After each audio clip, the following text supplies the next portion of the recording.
Hi there, and welcome to the latest edition of SecondsOut FLEXpectations. I'm Danny Flexen. We're here every Thursday, 4:30 p.m, to preview the boxing action of the coming weekend. This week we come to you from outside the BT Sports studios in Stratford. It's a bit of a rainy day, as you can probably tell. We've been here for the press conference to announce Daniel Dubois against Nathan Gorman for July 13th. We'll have loads of content coming up on that today and in the coming days, so you can look forward to that.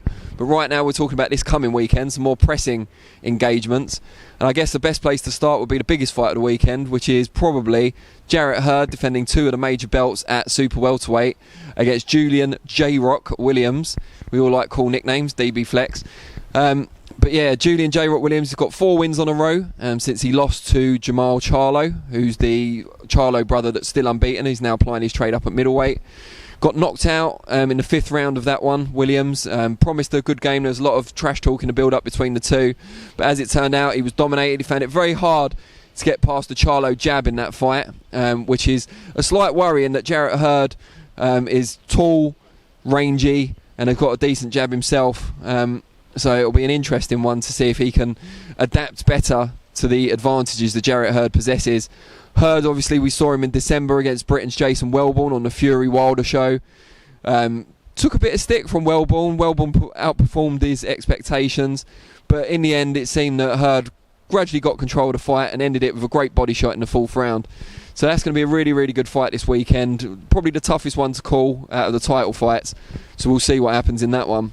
There's also a bill with 2 rematches between Isaac Dogboe and Emmanuel Navarrete, and Francisco Vargas challenging for his old title against Miguel Bicheltz.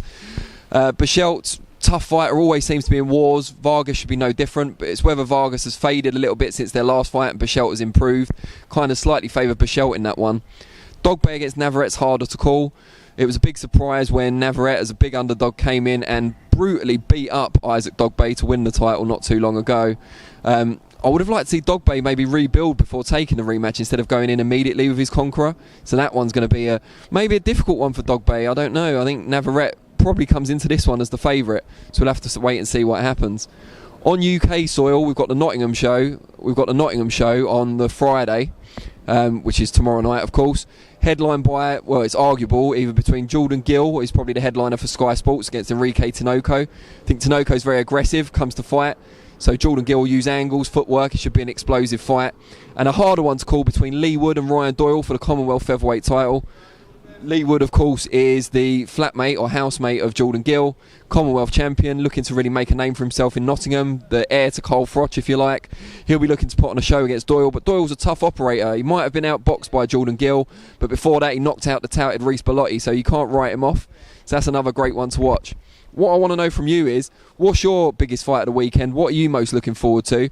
And are there any upsets that I haven't named? What could be the upset that you'd put your money on this weekend? Would it be Julian J-Rock Williams, as a lot of people are saying, or someone from the UK bills?